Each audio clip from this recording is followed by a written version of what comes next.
We're here with Amelia Burke Garcia at DHCX 2013. She's the Senior Director of Digital Media for Westat, and she just made a very interesting presentation about the use of social media by health communicators.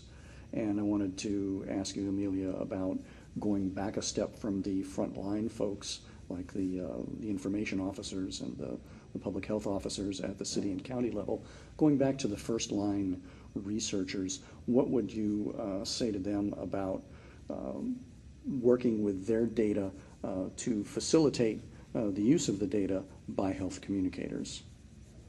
Sure. I think that there are a couple of opportunities there, but one of the challenges I find is, of course, the communication bridge between communicators and researchers. So any way that you can make your data sort of more shorter, more to the point, that's really valuable, and it helps communicators see the value in that information and then be able to translate it into their communication practices.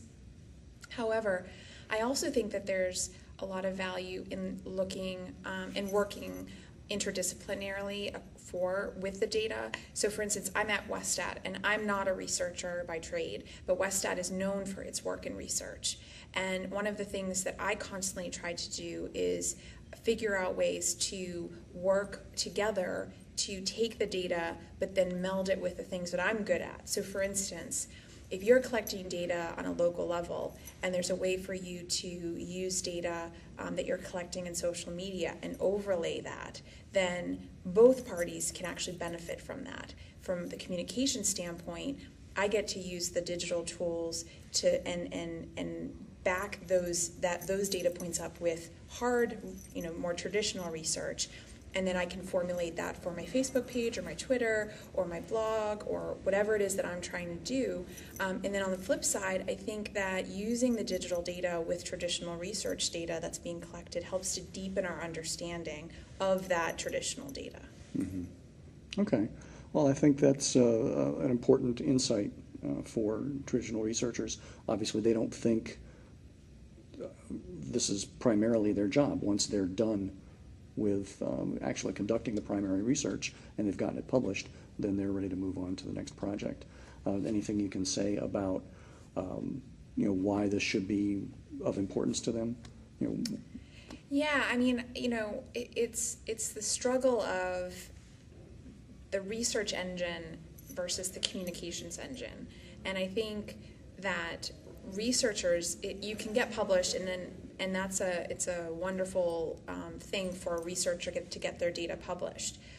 However, the translation of that data from a publication that's read by other people similar to you as a researcher to the general public, where that data actually might be more meaningful or be used in a different way, that's where the communicator comes into play. And so at the end of the day, if you're driven by the need to get, or learn from your research and whatever it is you're calling out of your research, you want the end consumer or the end user to be impacted by that data. You don't want to just have it sit on a shelf somewhere. And so being able, even if you yourself are not interested in getting it out, finding other communicators to help get that message out or use that data or make it available, even if it's that you write a blog post and you share, a link to where it was published, the abstract for the journal or something like that, getting that into the space of the communications people, I think helps to get that data to where it's actually needed. Right. Okay. Well, I appreciate you taking a few minutes to talk with us, and I hope you enjoy the rest of the conference. Thank you so much. All right.